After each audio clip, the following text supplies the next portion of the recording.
अस्सलाम वालेकुम लिब्रास, मैं हारिस अज़मी प्रोफेशनल एस्ट्रोलॉजर आपकी खिदमत में हाज़िर हूँ इस हफ़्ते की एस्ट्रोलॉजिकल कैलकुलेशंस लेकर। ये हफ़्ता 3 मई से शुरू होकर 9 मई तक जाएगा। इस हफ़्ते एक ही बड़ी तब्दीली है और वो बहुत बड़ी है।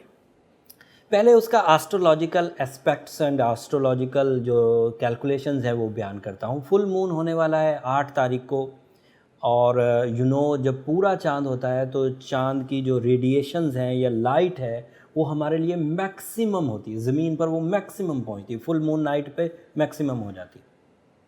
एंड उस लाइट को हमने ऑब्ज़र्व किया है एज एस्ट्रोलॉजर। साइंटिस्ट भी इस बात को मानते हैं एंड लोग भी इस बात को एडमिट करते हैं कि पूरा चाँद ह्यूमन नेचर में जज्बाती कैफियत को बढ़ाता है।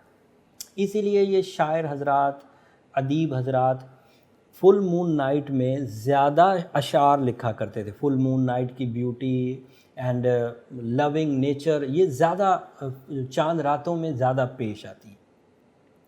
पूरा चांद ह्यूमन नेचर पर रोमानवी कामयाबियाँ या रोमानवी चेंजेस तो लाता ही लाता है, साथ में स्पिरिचुअल टाइप की, रूहानी टाइप की चेंजेस भी लाता है।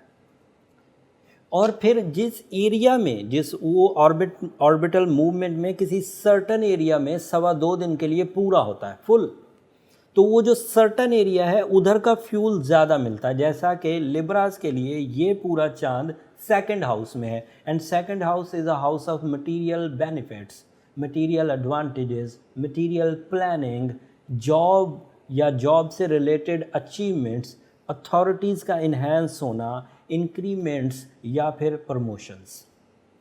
और पूरा चांद वहाँ पर ये सब डेवलपमेंट देगा and you feel some material achievement, you get some material achievements.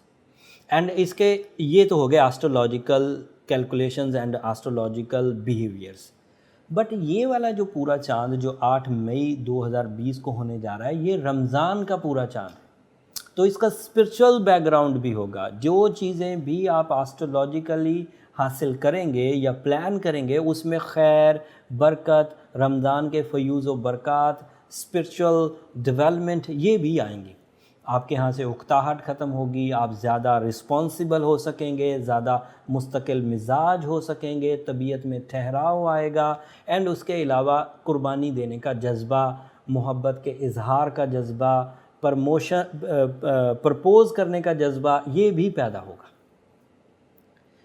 But unfortunately लिब्राज ये लंबा नहीं चलेगा। एक तो फुल मून होता 2.25 दिन के लिए, लेकिन फिर भी इसका इम्पैक्ट हफ्ता भर तो रहता है। बट अनफॉर्चुनेटली ये 8 तारीख को होगा और 11 तारीख को मेजर चेंजेस आना शुरू होंगी।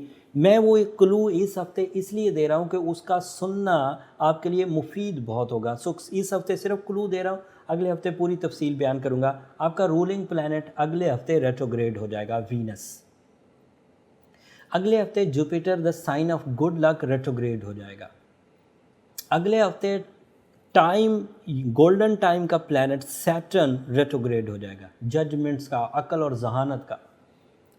एंड मार्स भी अपना हाउस बदलेगा। तो अगले हफ्ते चेंजेस बहुत है। मैंने ये वो क्लू इसलिए, and retrogression is a weak form of any planet, चाहे वो वीनस रेट्रोग्रेड हो, चाहे जुपिटर हो, चाहे सैटर्न हो।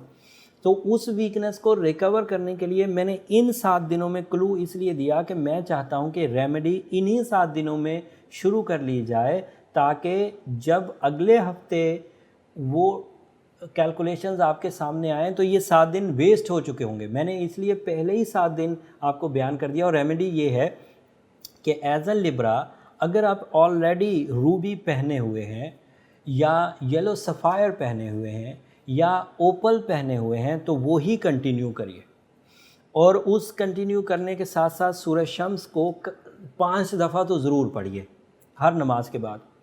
और अगर कसरत से पढ़ने की वजह से आपको ज़ुबानी याद हो गई है, और जैसा कि कुरान में ये अट्रैक्शन है कि अगर उसे तिलावत बार बार किया जाए तो वो याद हो जाता है, उसमें एक रुझान ऐसा होता है, तो फिर आप उसके लिए उसको फ़र्ज़ नमाज में जो हम अलहम्द के साथ एक कोई सूरत मिलाकर पढ़ते हैं, वो फ़र्ज़ नमाज के अंदर पढ़ें तो वो नफल से ज़्यादा अच्छा हो जाएगा। अगर हम ऐसे तिलावत करेंगे तो नवाफिल की इबादत होगी, और फ़र्ज़ नमाज में पढ़ेंगे तो फ़र्ज़ नफल से अच्छे होते। एंड उसके अलावा सूरह यासीन की सेकंड लास्ट आयत को कसरत से पढ़िए, जितना पढ़ सकें। वो जितनी ज़्यादा पढ़ेंगे उतना ही जल्द आपके अंदर करेज पैदा होगी to face retrogressions, Jupiter and Saturn and Venus.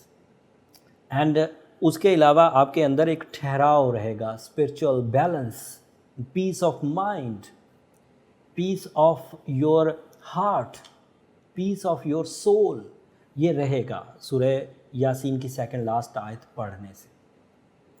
मैं ये बातें अगले हफ्ते भी रिपीट करूँगा, लेकिन अगले हफ्ते 7 दिन गुजर चुके होंगे तब बातें रिपीट होंगी। लिहाजा ये जो कीमती तरीन 7 दिन है रमज़ान के, इसे ज़ाया ना करिए। रेमेडी को अभी से शुरू कर दीजिए।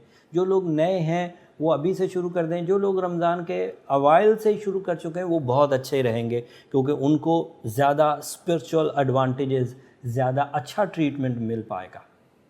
That's all till now लिब्राज।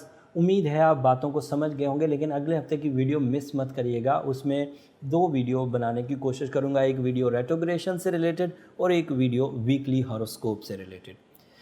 अब अगले हफ्ते तक के लिए इजाज़त दीजिए, लेकिन जाते जाते 2 दरख्वास्तें जो हमेशा की तरह आपकी खिदमत में मैं पेश करता हूँ। अगर मेरी ये बातें, मेरी ये दी हुई नॉलेज आपकी ज़िंदगी में ज़रा सा भी फ़ायदा क्रिएट कर रही है, या आपको वक्त को समझने में या कैलेंडर को समझने में मदद मिल रही है, तो मुझे अपनी दुआओं में ज़रूर याद रखिएगा। जहां आप अपने लिए, अपनी फैमिली के लिए अल्लाह के हजूर सरबसजूद हों, कि अल्लाह के हजूर हाथ उठाएं दुआ के लिए, वहाँ मुझे और मेरी फैमिली को भी अपनी दुआओं में ज़रूर याद रखिएगा। आपकी दुआएँ न सिर्फ मेरी इस दुनिया के लिए बल्कि आखिरत के लिए सबसे कीमती सरमाया है। चैनल को भी ज़रूर सब्सक्राइब कर दीजिएगा। लिब्रा, आपकी सब्सक्रिप्शन से हमारी हौसला अफजाई हो जाती है। आपकी हौसला अफजाई की वजह से अगले हफ्ते हम और ज़्यादा जोश और ज़्यादा जज्बे से आपकी खिदमत में पेश होते। अगले हफ्ते तक के लिए इजाज़त। अल्लाह ने के बाद।